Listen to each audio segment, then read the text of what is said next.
Hello everyone, आज का हमारा वीडियो है वोटिंग के बारे में कि वोट करने का जो पूरा प्रोसेस है वो आखिर होता क्या है। लेकिन क्या आप लोग जानते हैं कि 2019 के जो लोकसभा इलेक्शंस थे उस टाइम पर इंडिया के जो रजिस्टर्ड वोटर्स थे दे वर मोर देन 91 करोड़। और क्योंकि अब जो इंडिया है it is heading towards next Lok Sabha elections और इस बीच में काफ़ी सारे स्टेट इलेक्शंस भी हैं, तो इसीलिए अब ये समझना ज़रूरी है कि वोट डालने का जो पूरा प्रोसेस है वो आखिर होता क्या है। तो सबसे पहले हम ये समझ लेते हैं कि ये जो लोकसभा इलेक्शंस और स्टेट इलेक्शंस होते हैं वो क्या होते हैं और इनमें क्या डिफरेंस होता है। सबसे पहले हम बात करते हैं लोकसभा इलेक्शन के बारे में। लोकसभा इलेक्शंस में हम इलेक्ट करते हैं दी मेंबर्स ऑफ पार्लियामेंट जो कि हमारी कॉन्स्टिट्यूएंसी को रिप्रेजेंट करते हैं एट द नेशनल लेवल।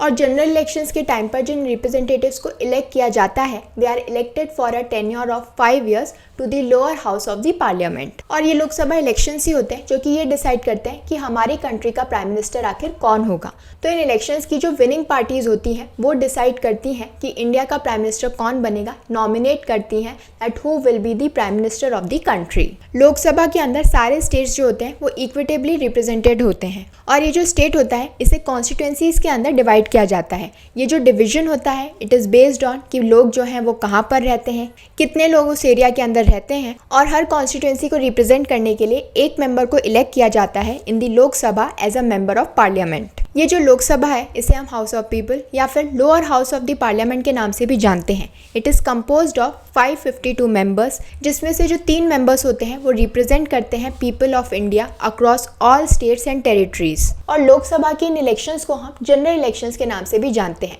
तो ये तो बात हो गई लोकसभा इलेक्शंस की।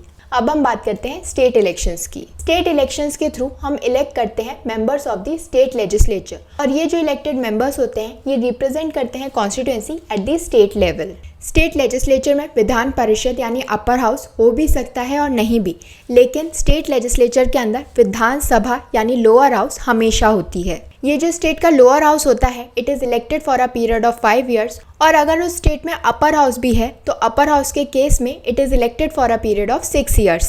इस समय इंडिया के अंदर सिर्फ 6 ऐसे स्टेट्स हैं जहाँ पर लेजिस्लेटिव काउंसिल है यानी अपर हाउस है।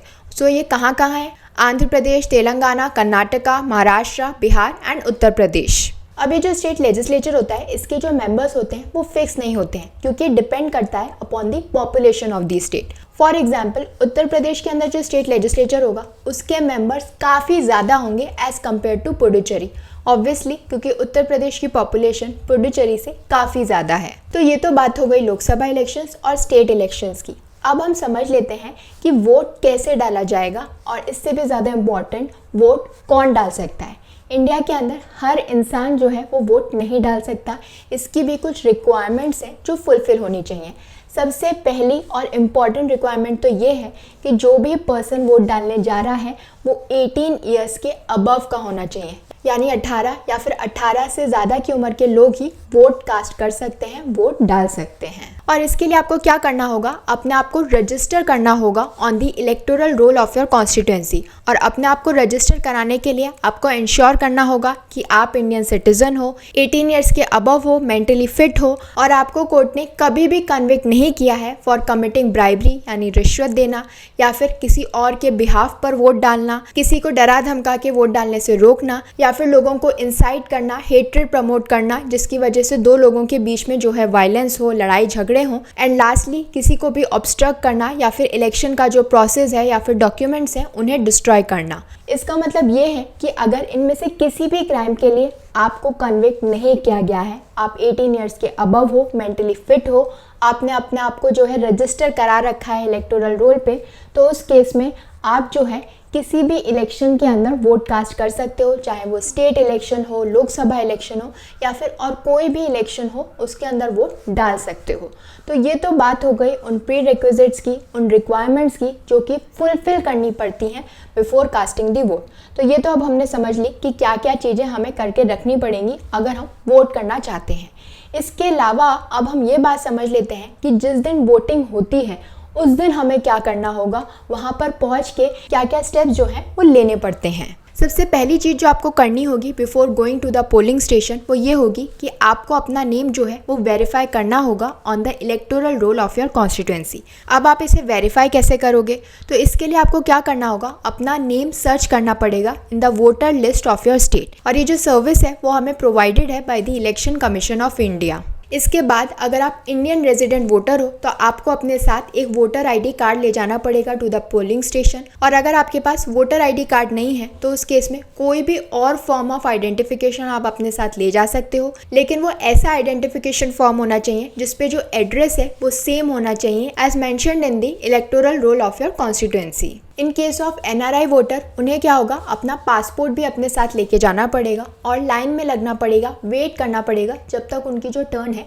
वो नहीं आ जाती। और अगर जो वोटर है या तो वो वुमेन है या फिर ऐसा पर्सन है जो कि डिसेबल्ड है तो उस केस में जो उनकी एंट्री होगी वो सेपरेट होगी। और एक चीज़ मैं आपको बता दूं कि जब आप वोट कास्ट करने जाओगे तो एट अ टाइम सिर्फ एक ही पर्सन अंदर जाता है। अब ये तो बात हो गई उस स्टेज की जहाँ पर आप वोट डालने जा रहे हो और वोट करने के लिए अंदर उस रूम तक पहुँच गए हो। जैसे ही आप वहाँ अंदर जाओगे तो वहाँ पर आपको काफ़ी सारी इन्फॉर्मेशन जो है वो डिस्प्ले हुई होगी कि आपको क्या क्या करना है। अब मैं आपको बता देती हूँ कि वो इन्फॉर्मेशन एक्चुअली में होती क्या है। तो ये जो इन्फॉर्मेशन होगी it will be in regard to the polling area and different polling stations with their addresses. Second जो इन्फॉर्मेशन होगी वो होगी about the list of voters in each polling station. तो हर पोलिंग स्टेशंस के भी जो वोटर्स हैं उनकी लिस्ट होती है। हर पोलिंग स्टेशन के वोटर्स अलग होते हैं, तो जब आप वोट कास्ट करने जा रहे हो आपको देखना पड़ेगा कि आपको किस पोलिंग स्टेशन के अंदर जाना है। एंड लास्टली एक लिस्ट होगी कैंडिडेट्स की लिस्ट जो कि इलेक्शन के अंदर खड़े हुए हैं। तो ये तो बात हो गई पोलिंग एरिया की, जब आप वोट डालने गए हो उस एरिया के अंदर जा रहे हो, एक बड़ा सा हॉल होगा जहाँ पे आप अंदर जाओगे और ये सारी इन्फॉर्मेशन जो है आपको डिस्प्लेड होगी। अब आप जा रहे हो उस रूम के अंदर जहाँ पर आपको वोट कास्ट करना है। तो जैसे ही आप पोलिंग बूथ के अंदर एंटर करोगे, जो पहला पोलिंग ऑफिसर होगा वो वेरीफाई करेगा आपका वैलिड आईडी और ये देखेगा कि आपका जो नेम है वो उस इलेक्टोरल रोल के अंदर है या नहीं।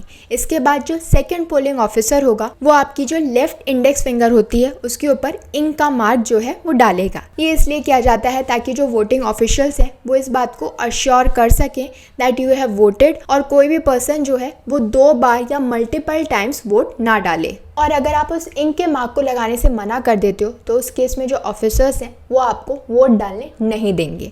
तो अब यहाँ तक का प्रोसेस तो हम समझ गए कि अंदर घुसे हैं जो पोलिंग ऑफिसर्स हैं वो आपके साथ क्या क्या कर रहे हैं। अब जो नेक्स्ट स्टेप है उसके अंदर जो पोलिंग ऑफिसर है ही और she will make a record of your voter ID number in form 17A। इसके बाद वो आपसे कहेंगे कि या तो आप अपना थंब इम्प्रेशन यानी अंगूठा लगाएं या फिर सिग्नेचर करें in a book known as the register of voters. और इसके बाद वो आपके नेम को मार्क करेंगे on a copy of the electoral roll. तो ये सारे स्टेप करने के बाद you will be permitted to vote. तो ये सारे स्टेप आपने कर लिए, ऑफिशियल्स ने पूरी संतुष्टि कर ली कि आपका आईडी सही है, आपको इंक मार्क लगा दिया।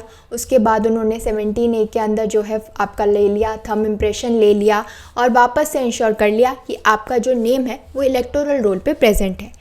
इसके बाद you will be permitted to vote. तो इसके लिए आपको कहाँ भेजा जाएगा? उस एरिया के अंदर भेजा जाएगा, वोटिंग कंपार्टमेंट में भेजा जाएगा। जब आप वहाँ पर जाओगे तो आप अपने वोट को कास्ट करोगे by using a EVM machine या फिर जिसे हम इलेक्ट्रॉनिक वोटिंग मशीन भी कहते हैं। ये एक ऐसी मशीन होती है जो कि इलेक्ट्रॉनिकली ऑपरेट होती है और हेल्प करती है इन रिकॉर्डिंग वोट्स। अब क्योंकि हम वोटिंग कंपार्टमेंट की बात कर ही रहे हैं तो ये समझना बहुत ही ज़रूरी है कि वो जो ईवीएम मशीन होती है उस पर क्या क्या ऑप्शंस होते हैं और कैसे आपको जो है चूज़ करना पड़ता है कि किसे आप अपना वोट जो है वो डालना चाहते हो। अब क्योंकि हम वोटिंग कंपार्टमेंट की बात कर रहे हैं तो ये बहुत ही इम्पॉर्टेंट स्टेप है क्योंकि यही डिटरमाइन करता है कि कौन जो है आपका रिप्रेजेंटेटिव होगा।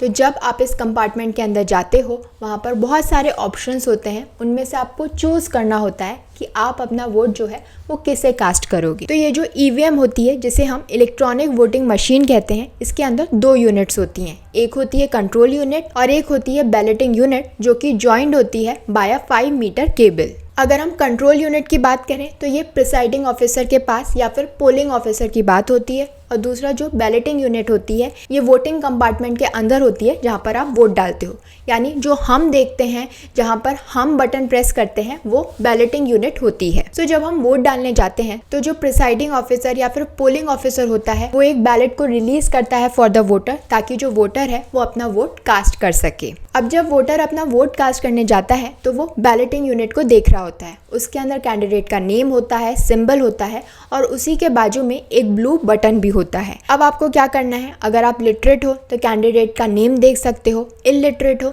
तो जो सिंबल है, पार्टी का सिंबल है, उसे यूज करके जो है चूज कर सकते हो किस कैंडिडेट के लिए आप वोट करना चाहते हो। इन केस आप किसी भी पर्टिकुलर कैंडिडेट के लिए वोट कास्ट नहीं करना चाहते तो आपके पास क्या ऑप्शन होता है, नोटा का ऑप्शन होता है, which is none of the above option in the EVM machine. So वो लोग जो किसी भी कैंडिडेट के लिए वोट नहीं करना चाहते वो कौन सा ऑप्शन चूज कर लेते हैं, नोटा का ऑप्शन चूज कर लेते हैं कि हम किसी को भी चूज नहीं कर रहे, none of the above option.